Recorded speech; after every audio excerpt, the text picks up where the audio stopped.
Hey guys, Native American Tatanka. You're listening to We Are Wrestling Old School versus New School. It's again Native American Tatanka. Peace. I'm out.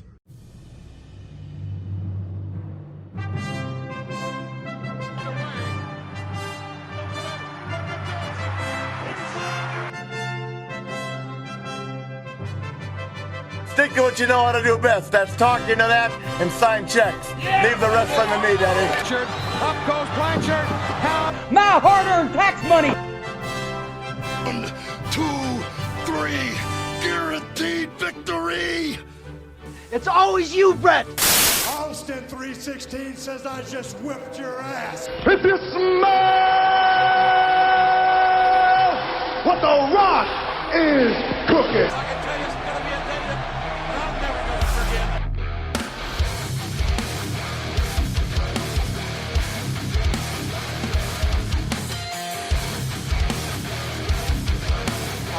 Things I want to get off my chest.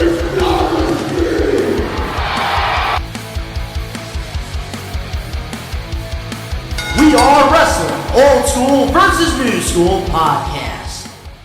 What is up? We are wrestling maniacs out there worldwide. I'm the host with the most, Mr. We Are Wrestling himself, New School fan, Best One Donnie here with my co-host. What's going on, guys? Voice of the faithful, Phil McManus. I've been on here a few times. I'm the old guy. That's right. He's representing New School. And if you're not a We Are Wrestling maniac yet already, and you haven't checked out the We Are Wrestling YouTube channel, and you're not a part of the thousands of subscribers, we recommend you to hit that subscribe button now. Turn on the post notifications. Videos be coming out of nowhere like an RKO. And of course, you already know the grind is real. And we do want to let all the We Are Wrestling maniacs know before we dive into our topic for this week on Old School versus New School that we're going to be live over on the We Are Wrestling YouTube channel on Saturday, January 27th for the WWE Royal Rumble, one of the biggest events of the year. And it's going to be one of our biggest streams. So definitely recommend you guys to come join us and watch the Rumble. But this week on Old School versus New School, what are we going to be talking about, Phil? Health plans? AAA? No. We'll be getting that a lot going into the new year. We're going to be talking about finishers. We're going to be talking about 5-star matches. And we're going to be talking about the art of the kick out of the finisher and how it's changed over the years. That's right. So this week we're going to be diving into finishers and 5-star matches because obviously in, the pro wrestling, business, a lot has changed when it comes to a finisher and what you consider a 5-star match. And of course, when you think of, a finisher or 5-star match, what's the first thoughts that come to your mind as, a pro wrestling fan? 5-star matches that automatically come to my head. Ric Flair, Shawn Michaels, WrestleMania. It had the story. It didn't even need a lot of execution. It was the storyline. It was one of those few matches where no matter what it looked like, it was going to be a 5-star match. Again, in the Shawn Michaels vault, WrestleMania 21, Shawn Michaels and Kurt Angle. One of the greatest matches of all time. That one of the greatest matches of all time. A very controversial one. Chris Benoit and Kurt Angle, Royal Rumble 2001. That match was. That was 2003. 2003, that's what it was. I was there front row, man. That shit was amazing. Oh God, dude, Macho Man, Ricky Steamboat, Mr. Perfect, Bret Hart, Kenny Omega, Will Ospreay for recent. Anytime. Yeah, from Wrestle Kingdom last year, right? Oh yeah, absolutely, dude.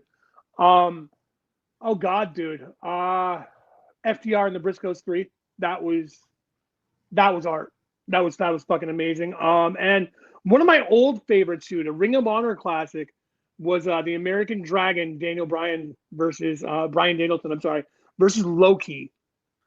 That is a underrated match right there. That's like one of the first matches that I actually watched before, like, I kind of started, to pay attention to Ring of Honor. That's a good one. Oh, dude, I got that in a tape trade like we talked about a long time ago, where my buddy gave me a tape with some Ring of Honor matches, and that was one of the big matches on there.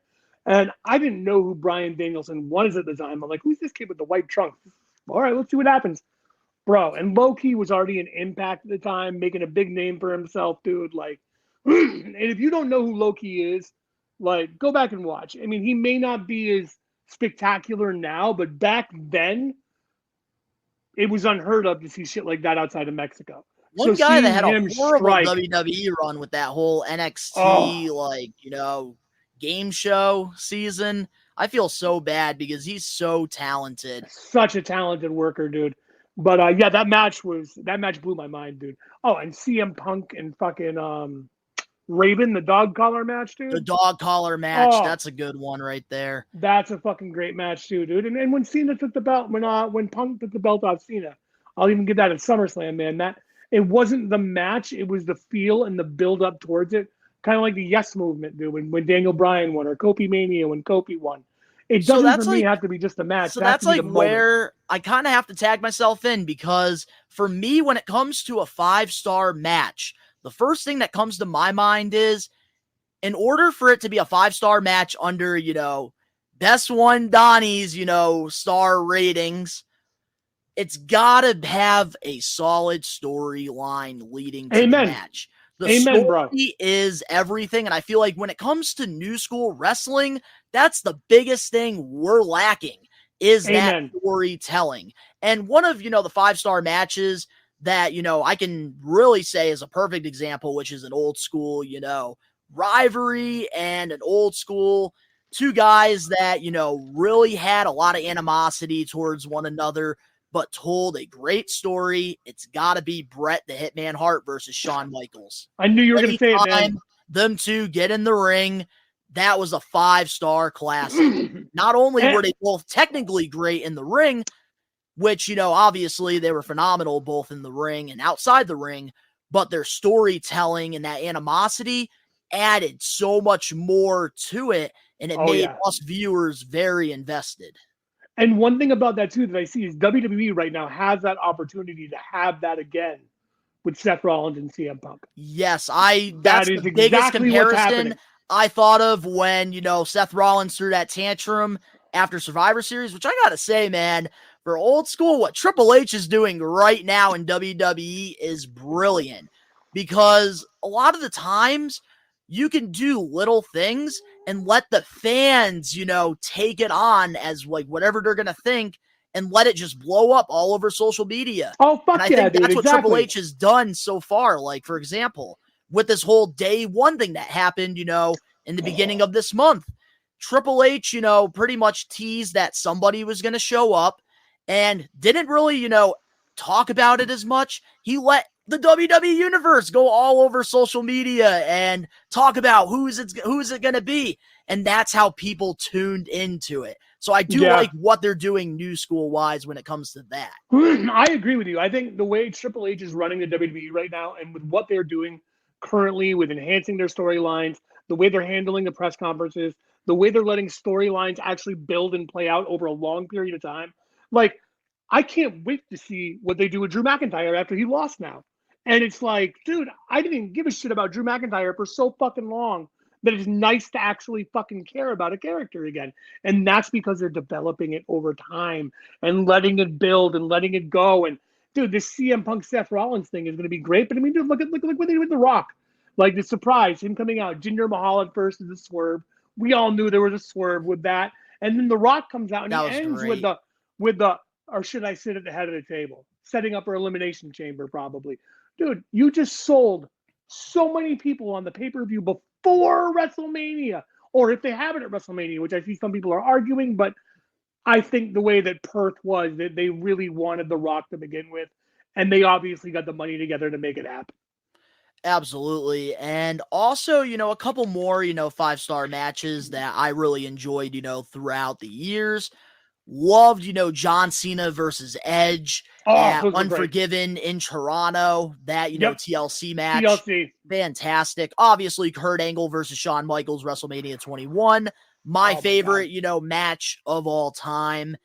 And also, another match that I really enjoyed as well was John Cena versus JBL at Judgment Day, the I Quit match. That's a very 2005. underrated match. That's a great match, Donnie. That's a really good And that's the thing about it. A lot of these matches that I'm mentioning, John Cena and CM Punk, at SummerSlam, champion versus champion, it all had a storyline. A fucking build-up, dude. A build-up. That is when wrestling is perfect.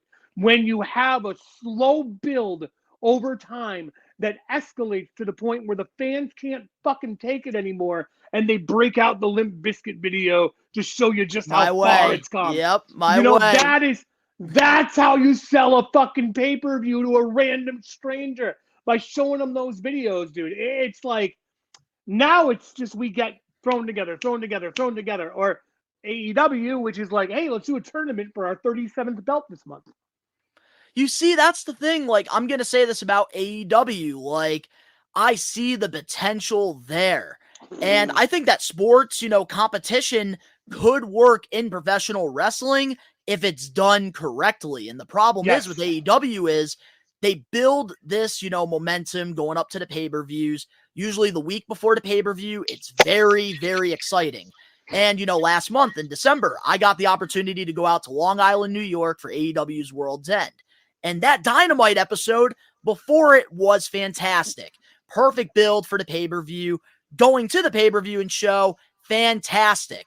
And then you look at the match card for what's going to happen Wednesday on AEW Dynamite.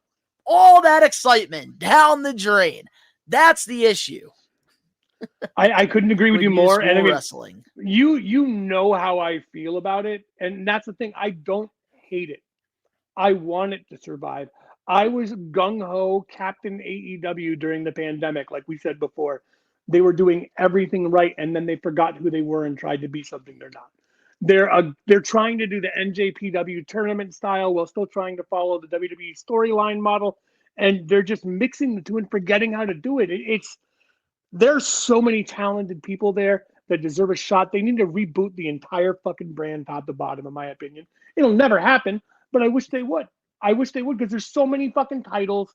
There's so many tournaments. There's so much shit. It's like, and like we said before, the last time I recorded with you, when they had Mox beat Swerve so they could have Mox go to the finals, dude. And then it was a triple threat. And what happened?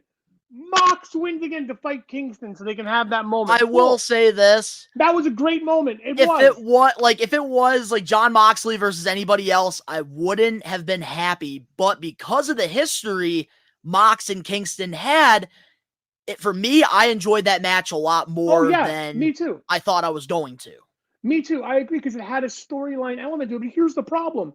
When was the last time we saw those two together on fucking TV, man?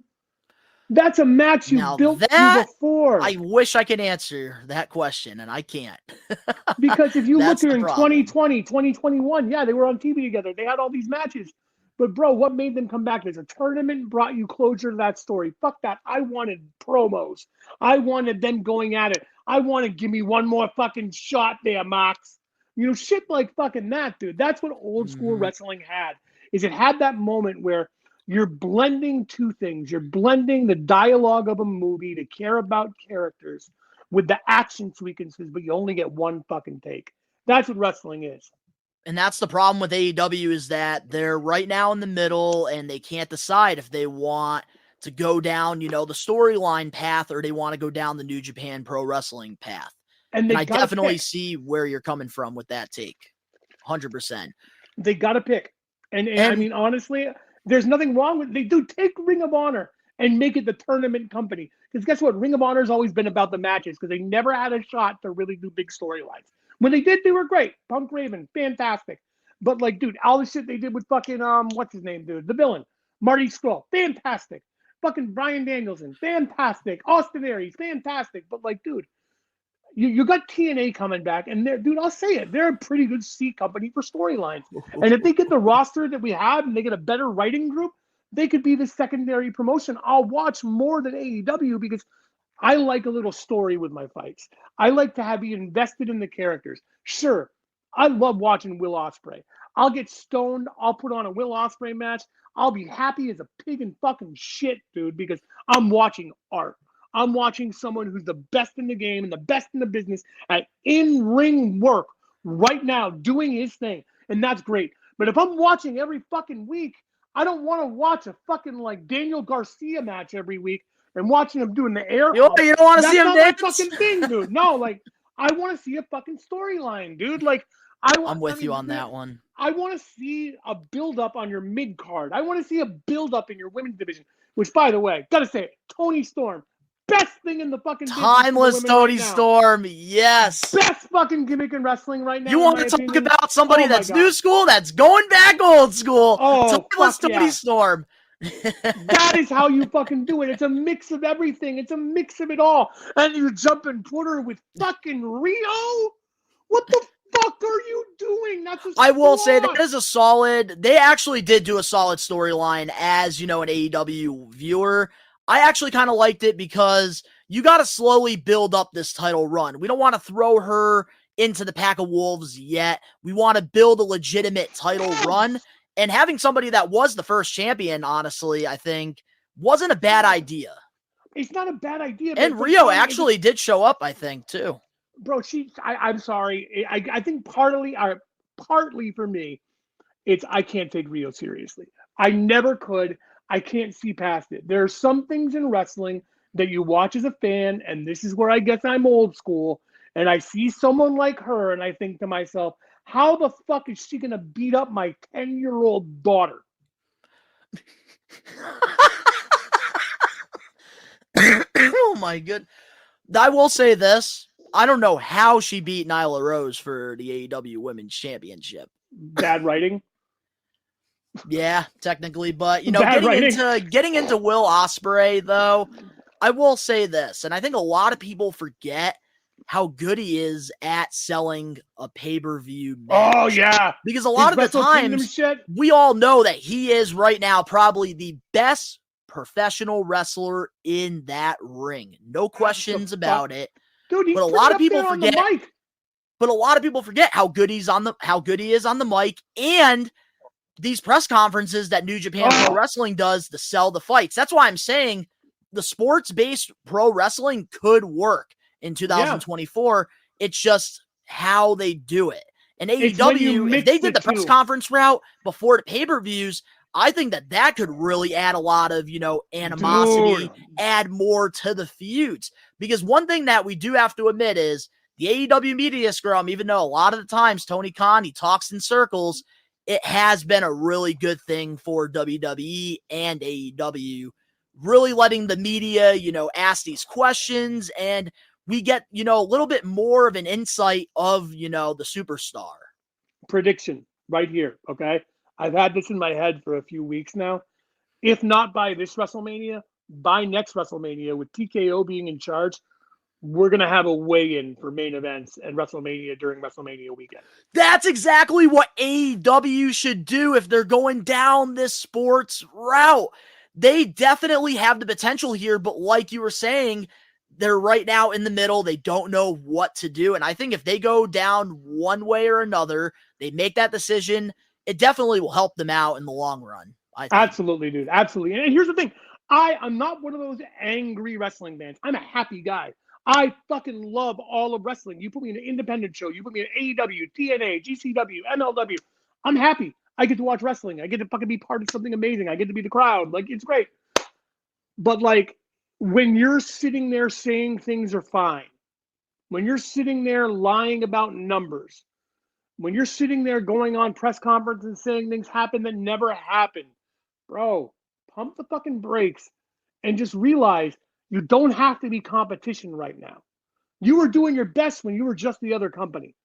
Get their name out your fucking mouth, make your own voice, create the company that, like, the original envision was, like, and keep it that way. They had a little bit of the TNA-itis, where they brought in any fucking WWE guy they could for a while and pushed him for a bit. That's what cost TNA, man. Mm-hmm. I love 2002 to 2009. TNA was the best during that time. Are you looking for wrestling content? Well, We Are Wrestling provides everything pro wrestling.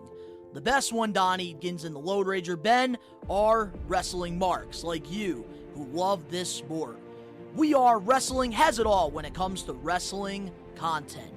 We have different podcasts, vlogs, reactions, full wrestling matches, live pay-per-view watch-alongs, interviews, predictions, and so much more. Only on We Are Wrestling. What are you waiting for? Subscribe and become a We Are Wrestling Maniac now.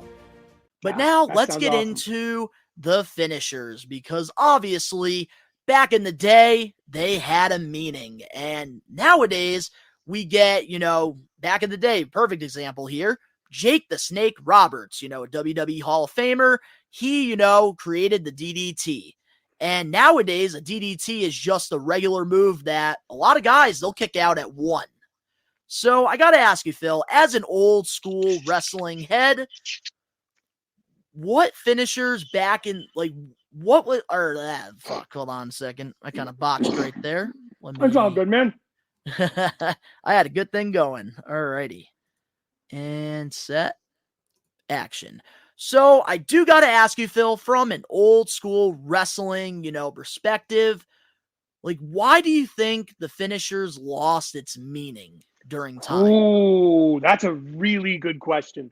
I think I have an answer for that, actually. I believe it started happening when the indie guys started getting into the mainstream light. I'd say in the early aughts, in the early 2000s, is when it really became prevalent. And that's because you had guys who were doing that as everyday moves to sell a bingo hall crowd, now on the main stage and able to perform. I mean, you had luchadors who a DDT is just no one's business. It's just a boom. Okay, cool. I'm going to get right back up and swing up to the ropes and do a jump now. So when you got that lucha style of wrestling coming back into the main fold with WCW in the 90s, it previewed it. ECW as well, when you had the Rey Mysterio era around 96, RBD coming in, shit like that, dude. A lot of those big moves started changing. So I feel like 96 to 2003, where it really became prevalent, where people like the Young Bucks or Generation Me and TNA, we're doing 35 fucking super kicks a match. When Shawn Michaels pulled out a super kick, over. That was it. Oh, now you see super kicks. I say if I put on Raw, I'll see 3 super kicks a night. If I put on AEW, I'll see 4. No matter what. If the Bucks are on, I'll see 20. Hey, Usos too. You can't forget that. Yeah, that's why Raw has it, because Raw, they'll do that a few times too. But it's a lot of the TNA, a lot of AEW guys are a lot more of that style of wrestling, whereas WWE, you have more Gunthers, you have Drew McIntyre, shit like that. It's a nice evened out cast.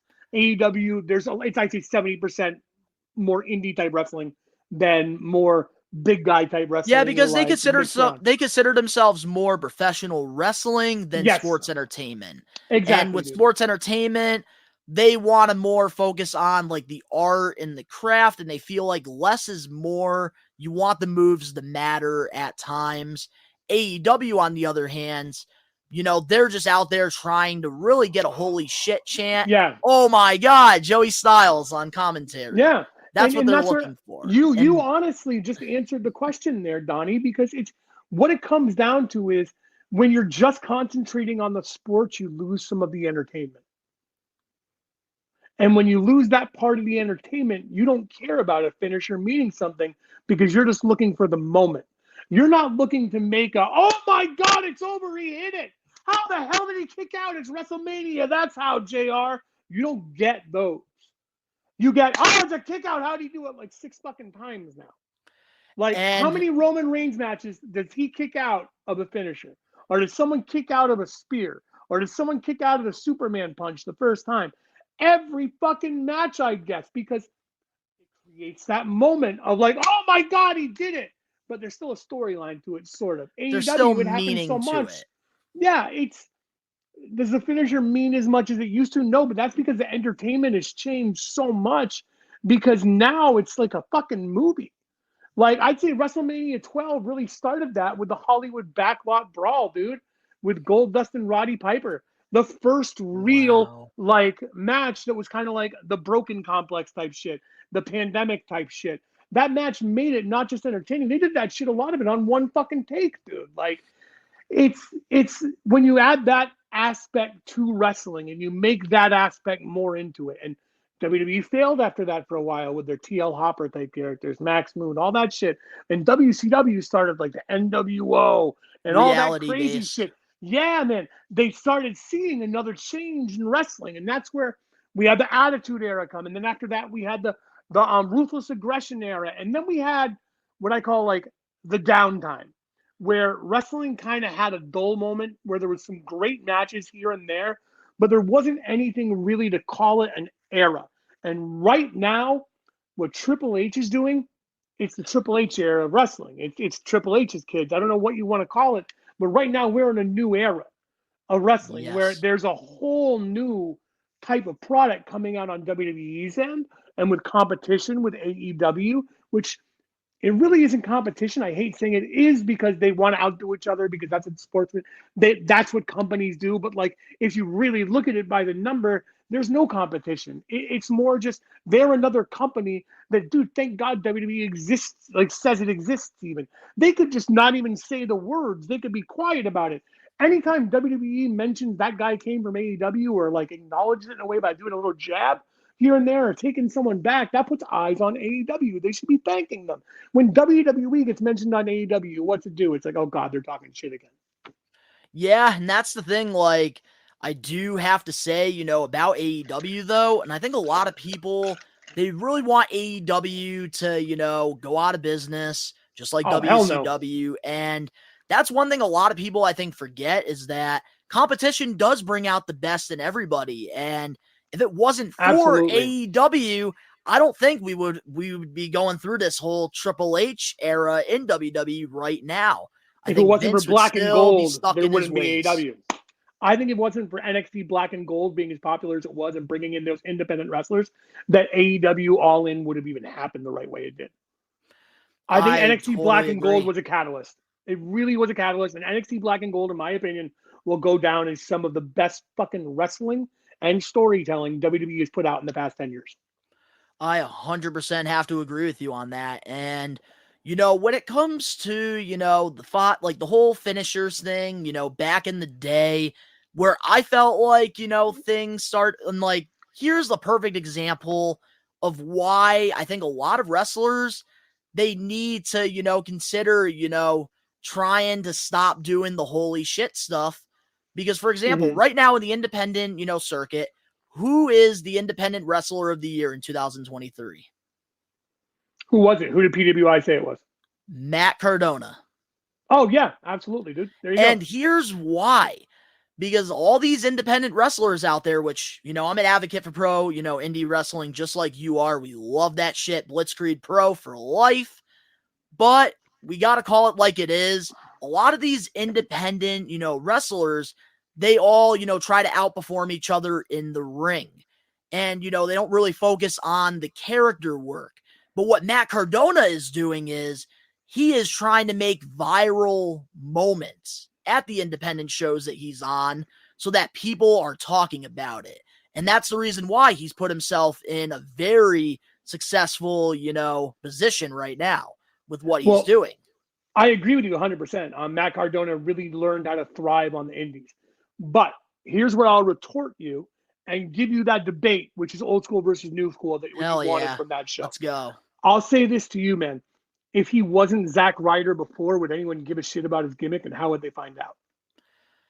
Now that you do have a point. But with GCW, though, that's where he really became. Oh, yeah. But what I'm saying, dude, is if he didn't have a name before that, because you said a minute ago, a lot of indie wrestlers aren't able to do that with their character. That's because they do that with their character, and they do podcasts, they do videos on YouTube, but no one knows who the fuck they are till they go to the shows and they don't see that. You got me Matt Cardona does it. They're gonna be like, holy shit, Zack Ryder's on fucking GCW. I gotta see this. He already has a million followers. You know, I'm gonna stop you here real quick. You got me there because when the reports came out all over TMZ with the whole, death match, it was, Zack Ryder's name. And a lot of people are like, the last person I would think would go through a death match is a guy that's going woo, woo, woo. Exactly. And But he does have over 1 million followers, so Yeah. I can't argue that. I can't. It's like when David Arquette fought fucking what's his name, dude? Oh my God, pizza cutter guy. Fucking Jesus Christ. Wait, the pizza cutter? Death match. Yeah, it was Nick Gage. Same Nick guy Gage. that fought, Matt Cardona. When Nick Gage fought David Arquette, dude, that made the news too because it's David fucking Arquette. How many independent guys fought him before that made the news? And nobody talked about it, yeah. So exactly. here's my point. You said before that why aren't indie guys doing this? They are doing it. The real question is why aren't we seeing it? Now that is definitely something that, really definitely opens the door there. And I will say this, going to, Blitzkrieg Pro shows, because I know Matt Cardona, has, been trying to help out a lot of independent wrestlers as well with a lot of his knowledge with, going viral and stuff. Yep. And there's a lot of people that I'm noticing, on the Blitzkrieg Pro roster that's actually taking it as his advice. Absolutely. And one of the guys I want to mention, and I feel like this dude deserves more eyes on people. I know what you're going to say. Going into 2024. And when I saw this on his fucking table, I spent $75 on this. Bobby Orlando. This dude needs more eyes on him because because that's one thing with Matt Cardona, man. I saw, anybody can go on Pro Wrestle Tees and buy your shirt if they're really invested in you, but you need to, really get people to your merch table. And your goal should always be gimmick. To, sell your gimmick, make more money at your table than what you're getting at the promotion. And Bobby Orlando, what he's doing at his merch table is fucking brilliant. My daughter has a Bobby Jr. in her bed. Yep, Bobby Jr. I have him in my studio. And I also have this, sick plaque of, the match that I got to watch, him versus Jake Lang at Creative Pro. And he only made 7 of those. And when I saw that at his table, the first thing I thought of was, this merch table is standing out a lot more than everybody else. And I could tell he, is taking some advice from Matt Cardona, and I had to support him. Had to. It's funny. Brilliant. Oh, absolutely brilliant, dude. And the entire Shook crew, dude. Bryce Donovan, Bobby Orlando, Max Caster, Leo, all the CAP guys, dude. Even with MJF's entrance, dude. Seeing all those guys on the big screen during that at World's End. It was fucking awesome, man. I saw CPA in the front there live. I marked out. I loved it. Dude, I did the same thing. I was like, oh my God, it's CPA. And believe it or not, Phil, when we were there, dude, CPA chant started. Dude, it's because of the Long Island boys, man. Yep. From the Hammock District in New York, man. I love that, man. CPA he's so funny. Did you know that he's been on Raw before? Yep, I do. Yeah. Yep, he was a stripper. But, getting now, you got a little sidetracked here, but now, getting back into the finishers and stuff. Yep. That's the thing. Like, when it comes to, independent wrestling, I think it's okay to try to outshine one another because you're trying to get you want Impact Wrestling, you want WWE, you want AEW, you want MLW, NWA. You want them to be watching you in the ring. And that is how, a lot of the times that's how they have to get known. But I think when you're, on AEW or, TNA or WWE, then you really need to tone it back. And I think a lot of the times these wrestlers, they're thinking that, well, I'm the best in this ring and that's all I really need. And I think it's crazy to me. That's the reason why I think MJF, in my opinion, when it comes to new school wrestling, is the greatest professional wrestler right now, is because he did his research and he talks about it all the time in, his interviews and the media that, he watched all of, old school wrestling. And that's why, he doesn't, oversell moves and, he goes out there and he is putting on classics. He's of the old school and new school mentality at the same time.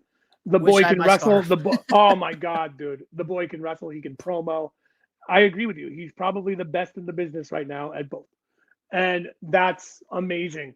But we're going to get sidetracked if we keep talking about Yes, MJF we the whole are. time. We can go on So about him for where we hours. gonna go? Where we gonna go right here is I'm gonna steal like what your fucking diatribe is, and I'm gonna say this. What are your top 2 old school finishers and your 2 favorite new school finishers right now? Loved it. That's exactly where I was gonna go. Look at that. I figured.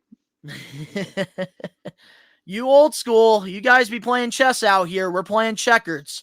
But when it comes to old school, the 2 finishers that really stand out to me has got to be obviously the super kick, the sweet chin music. Yeah.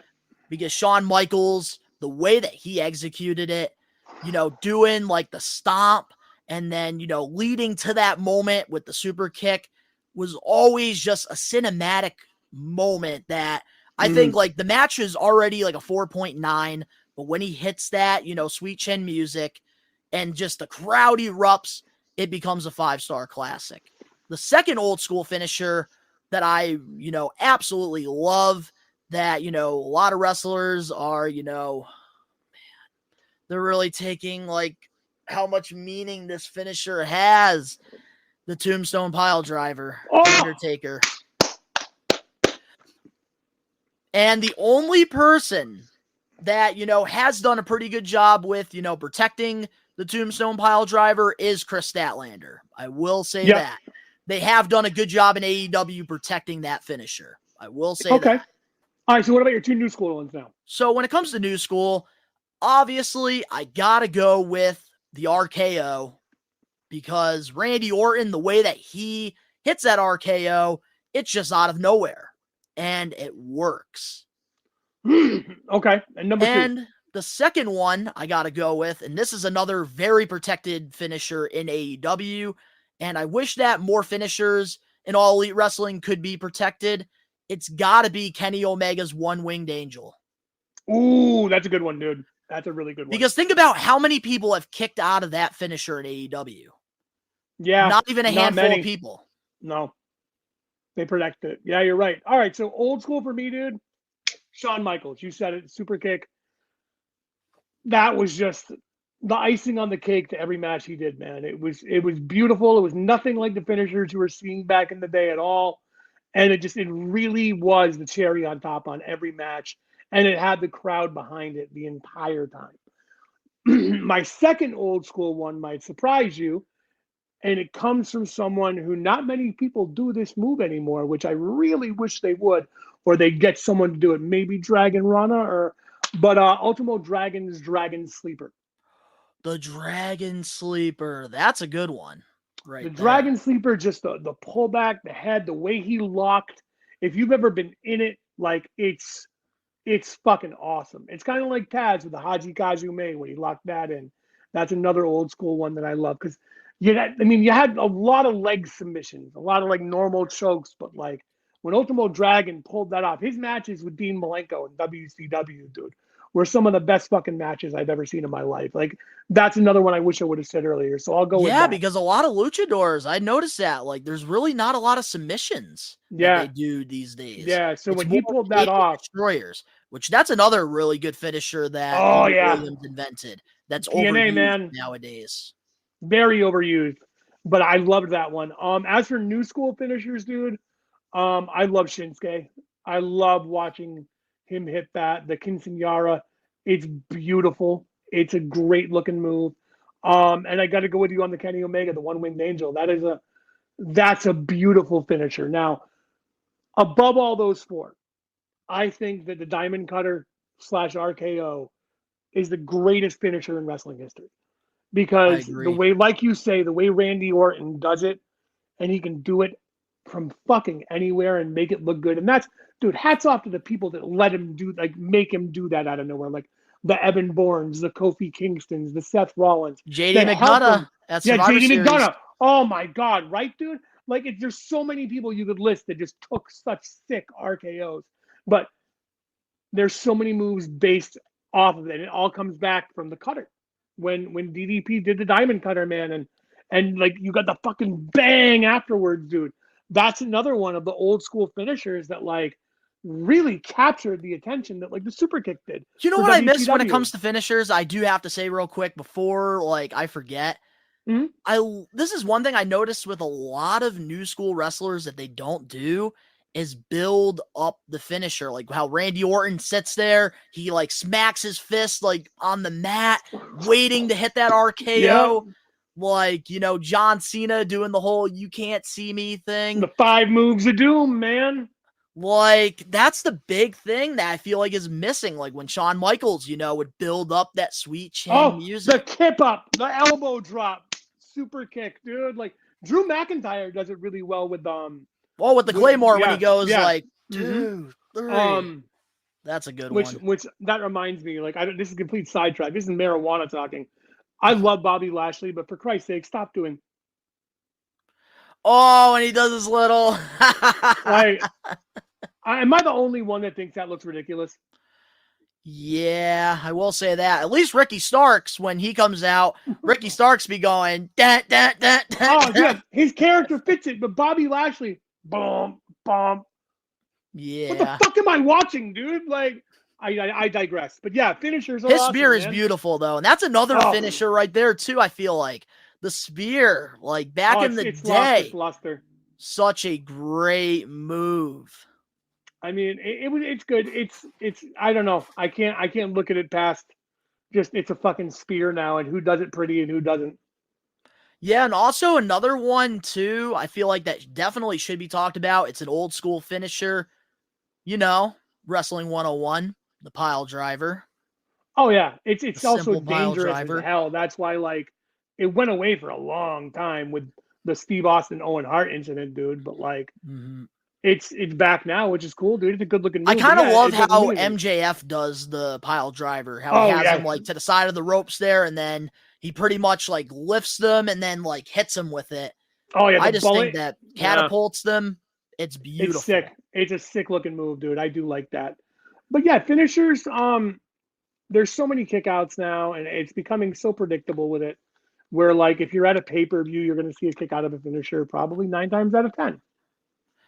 Yeah, and that's the thing. I feel like a lot of old school wrestling fans, they overthink it. I'm just at the point now where like I look at it and I'm just like, it's whatever. I'm just gonna enjoy it because I love pro wrestling. I don't.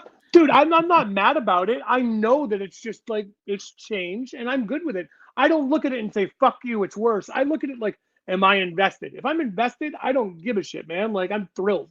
I love being invested in wrestling because there's not many things that you can watch in live time that can create such a stir in you that isn't live theater. Exactly, and I believe I said this, you know, back in the day on old school versus new school, but it's been a while, so I might as well refresh some of the We Are Wrestling maniacs, you know, minds. Back in the day, I felt like, you know, old school wrestling, the characters were larger than life, but in the ring, it was very slow paced. Absolutely, and then almost boring. Boring. And then we get into the Attitude Era. That's when, you know, they started to, you know, pick up the momentum in the ring, which, you know, gets a lot better. But I think the best time in wrestling when it comes to an in-ring standpoint, my opinion, Ruthless Aggression. 100%. Because I think that, to me, was the perfect pace for wrestling. It wasn't too fast. It wasn't too slow. I feel like these days, it's a little too fast, but obviously I love the art, so I do appreciate it still. Okay. I'll give you this. I agree with you for the most part. Here's where I disagree with you. I think that a lot of the old school fans' mentality, like people who are over 35, I'd say, our wrestling was so different back then. It was great. It was this, it was that, are thinking about it with nostalgia. It's kind of like when you look back and you want to watch like an old cartoon from when you were a kid, like Reboot. Go watch Reboot if you know what Reboot is. It's nowhere near as good as you thought it was. It's never as good as it is. Same with He-Man, like G.I. Joe, like all that kind of shit. It's because you were watching it with a different set of eyes and a different brain. So as the product evolved, it got a lot easier for us to watch because it grew with us. And most products don't do that. But because wrestling grows with the crowd, it has to sometimes go backwards to start over again. And that's when old fans get upset. It's like, oh, why is it so kiddie right now? It's not. It's just getting to that point to grow with a new audience. So I look at the old school wrestling as like more slow, methodical pace. But then you look at matches like Ricky Steamboat and Macho Man at WrestleMania 3. Or you look at like Bret Hart and Mr. Perfect. Or you look at like Roddy Piper, Ravishing Rick Rude matches, Rick Martel matches, old Ric Flair matches with Sting. There's a lot of matches that met that pace, but you just weren't looking at them with eyes like you are now. You were looking at them with the kid eye, so you were appreciating that. You wanted the gobbledygooker. You're like, hey, that's a good idea. But you weren't really caring about the Kurt Hennig Perfectplex and like the perfect chain wrestling of Owen Mr. Hart. Perfect. It's like, but you're an above average smart wrestling fan, Donnie. Yes. I'm talking about when you just turned like 12 and you were watching, and if you weren't watching to dissect the match like you do and you can see it now, you got there over time, and that's what the product does. It goes through growth spurts just like you do in life, and it grows with the crowd because they're always trying to get that key demographic. When you get older than that key demographic and the world changes beside you, you can either go with it or be old school and think, oh, I don't want it. Fuck that, dude. I love it all. I love the way it grows. I'll grow with it again because I can evolve my own brain with it. I love the business for what it is. It's theatrical violence. And you see, that's the thing. Finest. I feel like you and I, that's why like we both have a very similar mind when it comes to it, because we both can really, expand our, knowledge, and we appreciate all the different eras of pro wrestling. Exactly, and dude. That's the thing. Like, I totally agree with you because even myself, with my entire background here, I do toy reviews and stuff over on, Best One Donnie and Toy Hunts. And a lot of that is because of nostalgia. My favorite drug, nostalgia. And at the end of the day, man, like, people that grew up in, 2010, they're going to look at, the Nexus and CM Punk, and they're going to see it like how you saw, Ricky, the Dragon Steamboat, and Macho Man. And how, I got to see like Stone Cold and The Rock. And then, Batista and John Cena at WrestleMania 21. I totally get it from that perspective. And that's what it is. Once you see it from that perspective, you can see that not only are you watching wrestling, you're watching a different show over different periods of your life that just is this anthology of this beautiful sport that they created that can just be so much to so many people. And there's no other entertainment like that in the world. And I think what happened is during the Attitude Era and the boom with The Rock and Austin and the NWO and WCW, other eyes saw it. No one watched wrestling more than they watched it then because it became this like, wait a second, this is fucking cool now? And then more eyes got on it. And then it had to go through a growth spurt and change again. And it did. And that's the thing, like any business out there that's, successful, you have to grow, you have to evolve, you have to change things. That's just how it is. And I think that's why pro wrestling is, about to hit another boom, period. Because, the times are changing, and right now there's a lot of momentum. And like you and I were saying, throughout this episode, competition, brings out the best in, everybody. And like right now, what a time to be a pro wrestling fan. Exactly, dude. It's such a good time. A lot of people, like, obviously we're, pro wrestling, podcasters, you're in the business, I'm, a part of the business in some way. So obviously, like, we have to do these episodes and we have to nitpick little things, but it's great conversations. It's great discussions. But that's what it is. With people like me and you, open up the doors. I'm not trying to talk over you. I just get excited because people. Yeah, like me I hear you. I do too, man. I do it all the time. That's what it is, Donnie. Is people like you, me, and you are like-minded. So we're not really nitpicking. We're just saying like, oh, I didn't like this aspect. At the end of the day, I still love the product, and I still love watching any version of the product, and I love having the product, and I love talking about the product. I have value in all of these people, and I got to watch them rise and to be in the business on the indies now and seeing these people live, knowing, like, dude, Brogan Finley, NXT. Brogan Finley was just I was so happy to see those reports, man. Absolutely deserves it. That's what I'm saying, I got to dude. see It's that like, picture of him and Natalia in the new Heart Dungeon, man. That Yep. was awesome. Dude, it's just there's so many good things that are positive and happy, man. And like that's the way I look at it. The world is a scary, scary place to live in sometimes. And just like comedy, dude, if someone can make someone laugh and forget about their feelings for like an hour, dude, that's awesome. Pro wrestling has been doing that for so many people for so long that all we're looked at is for the bad people, the neckbeards, they call them, who bitch about shit and who are the most toxic people on the fucking planet. And you know where all of them are, Phil? They're all on here. Yeah. The smartphones. Exactly. Because they don't get it. Dude, just be typing happy away. To have the fucking product. Like people talking shit about certain wrestlers who are bad. I'll say this, dude. My favorite match of day one the other night was Nia Jax and Becky Lynch. Yep. And that's something, too, that, you know, I will give my thoughts on that pretty quickly here. And now they're all giving her credit. They're all giving Nia Jax credit now. And that's the thing. I was on Hot Takes when she first came back. And I said that this is a great move because we need established stars in the women's division to put over all of these Triple H girls.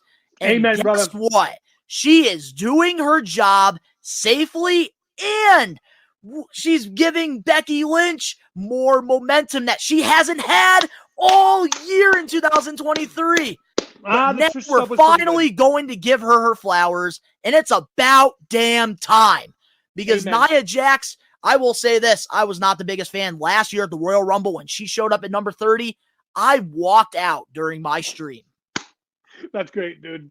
And now, a year later, I'm going to be honest, she's one of the most, you know, I'm invested in her more than a lot of other women in the division. This is her best run yet. I am very impressed with what she's done. Yeah. I wish her nothing but the very best. And I feel like, you know, we're only getting started here. People are already saying in the beginning of this month, people are already saying that Nia Jax versus Becky Lynch is already the match of the year in 2024. Nobody would have had that on their bingo card. But guess what? You and I, we had it on our bingo card because we said it ironically when she first came back. Day one. We have receipts. Yep, we have receipts. It's I love I'll end it with this, man. What I look forward to talk about on this show is professional wrestling. And to go back and relive some of those member berries, as South Park would call them, dude, and have that nostalgic moment and see and not complain or be upset that, like, oh, wow, the devil reminds me of the Aces and Eights storyline, or, oh, well, the Aces and Eights storyline reminds me of the Dungeon of Doom storyline. Dude, everything gets recycled. If it works, reuse it, rename it, try it again. Be here for the ride. Just because we're getting older doesn't mean we're going to get mad at seeing remakes. We can appreciate them for what they are and then go back and look at the old one and be like, oh, they did that good back then, but I like the way they're doing it now. Dude, it's like, how many times have there been versions of Aesop's Fables or like Roman Tales or like great Greek tragedies? Professional wrestling is our version of that. It's our storytelling, dude. So of course they're going to go talk about the Achilles type character that they're going to make. They're going to make other people like that. It's going to happen. You just got to go with it, dude. You're just going to go with it, take the ride, and know it's going to change over time, and you're going to get a new version of it in a couple years. Exactly, and that's the thing that, you know, I will, you know, leave it off as, you know, this. When, you know, it's all said and done, like, sometimes, like, you do go back in time, and I feel like there are some professional wrestling fans, when they do something nostalgia, and, like, you notice it, you appreciate it. Yeah. And that's the best part. And honestly, I'm hoping one thing that the Royal Rumble does in 2024, because I think that this is a real possibility now that Triple H is running things. We need those backstage segments with those bingo balls. Oh my God! Bring it back, baby! Bring it back. Bring it back. Amazing. I don't know if you can see behind me, but like The Rumble is one of my favorite. Love that fucking- poster. It's one of my favorite pay-per-views of all time. There's nothing more fun than getting a bunch of friends together, sitting in the room, and hearing that 5, 4, and watching, dude. I don't know if you've ever been to one live. I've been to 3. They're my favorite shows. I've been to 3 WrestleManias and 3 Royal Rumbles. The Royal Rumbles I remember more than the WrestleMania. And by the way, if you want to see, me and my friends go, a little crazy, January 27th, we're going to be live on the We Are Wrestling YouTube channel for the Rumble. Live watch along, baby. See, I gave you a little softball plug there. Yes, you did. And I just hit a home run, baby. But the last thing that we do have to talk about before we close off, the first new episode of Old School versus New School, 5-star matches. The one person that everybody talks about is Dave Meltzer. And I got to ask you, Phil, what's your thoughts on Dave Meltzer's 5-star rating system? Is it good for the business or no? That's a loaded question, Donnie. Hey, we gotta hit a hard one before we close this off. I think this. I think that he has a good wrestling mind. The ones that he are calling 5-star matches, I'll agree with. I'd say 83 to 84% of the time. I think rating matches is a good thing because competition brings out the best in people, always. Like I said. Now, people go by Meltzer's more than anybody else's, but I mean, I'd love to know what your version of a 5-star match is, what your friend's version of a 5-star match is. Because at the end of the day, we're talking about a product we love and watching 2 people excel at it and just doing a great job at telling that story. And I've seen some 5-star matches live. The last 5-star match I saw live was Kenny Omega and MJF. In my opinion, that was a 5-star match, man. It had me beginning to end fucking like that. I mean, hell, the next night on Dynamite, dude, I'm front on the fucking TV like this, dude. And that was legitimate. I'm sitting there going, holy fucking shit. Because they were fucking pulling out all stops for a TV match, man. Like, it was awesome to be there to be part of it, dude. So that was a 5-star match to me, but it could be a 3-star match to someone else. So, like, having Dave's system and having those out there, it's good for the competition aspect, but I don't think he's the end-all, be-all of all of it. Yeah, and I think that's the thing a lot of pro wrestling fans do. They overanalyze it. They overthink it. And at the end of the day, what Dave Meltzer thinks is a 5-star might not be what you think is a 5-star, what I think is a 5-star. And I think never a lot gave of a people, WWE match a 5-star match. I think a lot of people, they they'll go to Dave Meltzer and they'll see what he's rating. And if they think that, he puts a shitty rating on something, then they're going to, let him, decide that, okay, he says it's horrible. I'm not going to watch it. Those fans, I feel like they do need to, open their minds up more and come up with their own opinion. And I think that Dave Meltzer shouldn't be at fault for, fans, doing that because everybody, has their ways of doing things. But I do think that Dave Meltzer definitely does need to, people do need to cut him some slack because at the end of the day, this 5-star, rating system, it's annoying to me because I have to cover it a lot. Yeah. But at the end of the day, with, the whole 5-star, system, it's brilliant because he's got a lot of people paying attention to him and what he's doing. It's fantastic marketing. If it wasn't for Dave Meltzer, I don't think people would have cared who Will Ospreay was before he came to AEW. Or Kenny Omega, I'll tell you that. I honestly believe that those 2 people, and Omega, I'd say when Jericho went over to NJPW and had that feud with him, dude, that put eyes on those people. And then, and not just wrestling fans' eyes who were already there. I'm talking like casual fans and friends of fans were like, dude, you could have watched this shit. Like Will Ospreay has managed to make himself famous that way and in a new wrestling system. And that to me is why he is just one of the best. And I can't wait to see what they do with him on a regular weekly basis in AEW. And so help me God, if he doesn't have a Kenny Omega, Don Callis type run with a belt right away, I don't know. I'm nervous about Ospreay and AEW, the way they treat people sometimes, but I can't wait to see the matches. But I really wanted to see him shine under a brighter light, in my opinion, and give more of that entertainment aspect because he's so good at both. Yeah, no, I agree. And I'm also, very curious because obviously 2024, we have a huge free agency year, and somebody that I'm really paying attention to is Okada.